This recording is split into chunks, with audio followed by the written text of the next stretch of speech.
विश्वनाथ चक्रवर्ती बता दें, अनुचार प्रकाश का बता दे, चूणिकाकार बता दे, और छोड़िए उन बातों को। आपके गुरु जी के पिताजी ने भी टीका लिखी है, उसी पुस्तक को अभी मंगाया जाए। अगर उसमें राधा शब्द हो, मैं मुंह नहीं दिखाऊंगा तुम्हें। ऐसा हो ही नहीं सकता, अर्थ का अनर्थ है।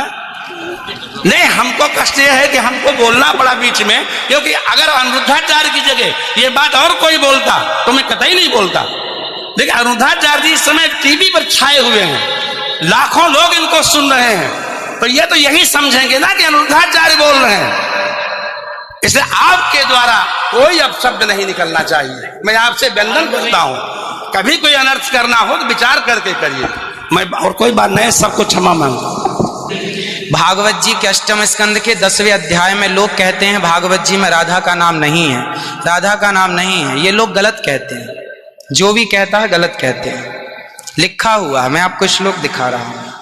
भागवत जी के 8वें स्कंद के 10वें अध्याय में श्लोक नंबर 40 है, लिखा है उद्यतायुध दौरदंडई राधावंतो भटान मृधे। राधावंतो लिखा, स्पष्ट लिखा गुरुजी। ऐसा है, नाश मत करिए। आधावंत है, आधावंत में दौड़ते हुए, या संधि हो गई है गुरुजी। नहीं नहीं, ये गलत बात है। आप जो है आयुधों को लेकर के आधावंत। गुरुजी गुरुजी गुरुजी गुरुजी गुरुजी, हम तो आपके दास हैं, मत कीजिए ना। हमारे गुरुजी कहते हैं ना ना गुरुजी, इसका अर्थ तो सुन लीजिए, इसका अर्थ तो सुन लीजिए। आप जब राधा बता रहे हो, सुनिए सुनिए गुरुजी, इसका अर्थ है राधावंतो भटान मृदेश का अर्थ गुरुजी ने बताया हमें। गुरुजी ने, हमारे गुरुजी, कोई गुरुजी नहीं बता सकता। हमारे गुरुजी कहते हैं बिल्कुल नहीं बना सकते, क्योंकि जब आप राधा बनाओगे तो सर्गे कहाँ जाएंगे गुरुजी? उद्यतायुधई ही हो गया गुरुजी। गुरुजी कहते हैं क्यों नहीं बोलते? गुरु शब्द है। अब चलिए, भागवत जी में दूसरा है बधू। बधू प्रयोग हुआ है, बधू प्रयोग हुआ है। तो बधू का प्रयोग ये है कि वहां श्री राधा रानी का ही स्मरण है। नहीं, लोग कहते हैं राधा नहीं है, तो राधा जी का जिक्र तो कई जगह है। राधा पदवाच्य बधू, इसका अर्थ संकेत अर्थ हो या लक्ष्यार्थ हो और व्यंग्यार्थ हो, इन तीनों अभिधावृत्तियों के द्वारा राधा शब्द एक भी जगह भागवत में नहीं है। इसलिए जहां बधू शब्द है वहां भी अर्थ राधा है। जहां बधू है, ऐसे पानी का अर्थ जल भी होता है। जहां राधा है, जहां बधू है वहां राधा है। ऐसे थोड़े होता है। जहां आप जैसे लोग देखिए, आप विश्व हमारे गुरुजी ने बताया, ये हमारी क्या ताकत की हम बताएं? शब्द ही अर्थानाम अभिव्यक्ति इनकी बात सारा विश्व सुनता है। महाराज श्री बोले हमारी बात 20 आदमी सुनते हैं। महाराज जी सुनता है सारा विश्व। त्रिपाठी जी महाराज, आचार्य जी, आपके चरणारविंद में मेरा निवेदन है कि अरे आप हटिए सामने से। आचार्य जी आप हटिए भैया। अरे नहीं, लेकिन ऐसा श्रीधर, आप विश्व को सुनाते हैं इसलिए कह रहा हूँ। श्रीधर जी नहीं तो गलत सुना रहे। इन्हें हटाओ। कौन है? कोई गुरु नहीं बता सकता यार। चलो गुरु जी का हम चलते हैं, अगर गिरिराज जी आचार्य जी, श्री गुरुजी ने कहा है कि यहाँ जो राक्षस हैं वो राधा रानी का स्मरण करके, जो राक्षस हैं राधा रानी का स्मरण करके और युद्ध करने चले।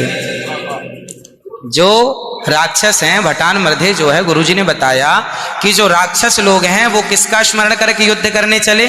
श्री राधा रानी का। ब्रह्म वैवर्त पुराण के अनुसार राधा ही मूल आधार है। यहां तक कि राम में भी राधा छिपा हुआ।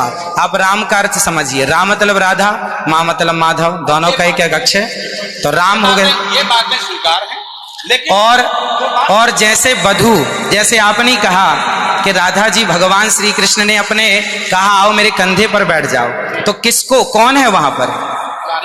राधा जी हैं तो हैं, वहां बधू है। याम गोपी मैंने अब कृष्णा, तो श्री राधा जी, कहने का तात्पर्य यह है कि भागवत जी में कहीं राधा का अभाव नहीं है। भागवत जी में कहीं भी शब्द ही अर्थानाम अभिव्यक्ति कई वृत्ति भवति। वृत्तयः कति संख्या का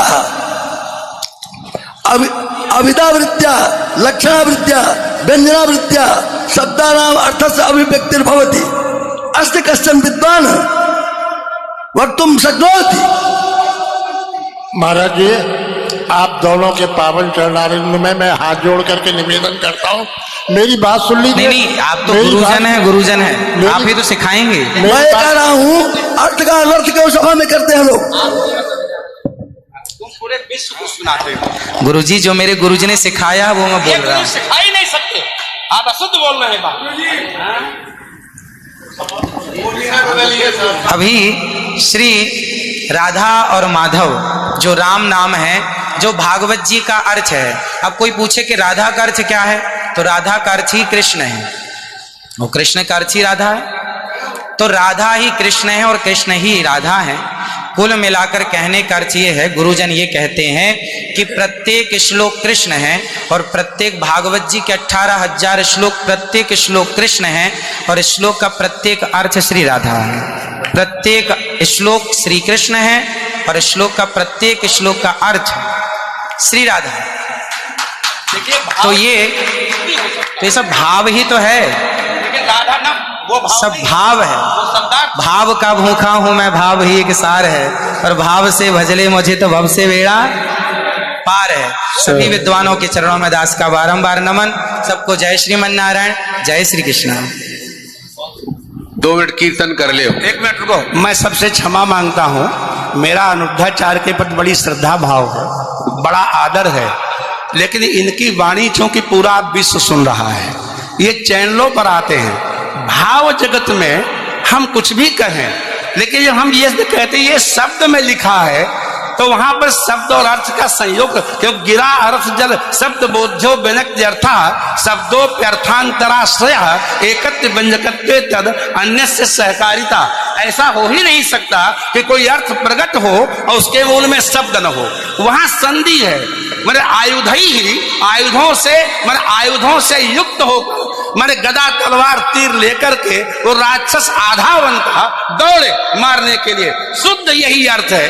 किसी अभिधा से, किसी लक्षणा से, लक्षणा तब होती है जब मुख्यार्थ का बाद हो। मुख्यार्थ का बाद हो ही नहीं सकता।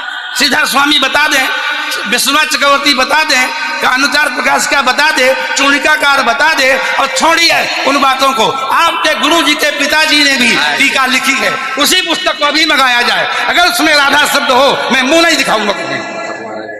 ऐसा हो ही नहीं सकता अर्थ का अनर्थ। हाँ? नहीं, हमको कष्ट यह है कि हमको बोलना पड़ा बीच में, क्योंकि अगर अनिरुद्धाचार्य की जगह ये बात और कोई बोलता तो मैं कतई नहीं बोलता। देखिए, अनिरुद्धाचार्य जी इस समय टीवी पर छाए हुए हैं, लाखों लोग इनको सुन रहे हैं, तो ये तो यही समझेंगे ना कि अनिरुद्धाचार्य बोल रहे हैं। इसलिए आपके द्वारा कोई अपशब्द नहीं निकलना चाहिए। मैं आपसे वंदन करता हूं, कभी कोई अनर्थ करना हो तो विचार करके करिए। मैं और कोई बात नहीं, सबको क्षमा मांगता हूं। श्रीधर स्वामी बता दें।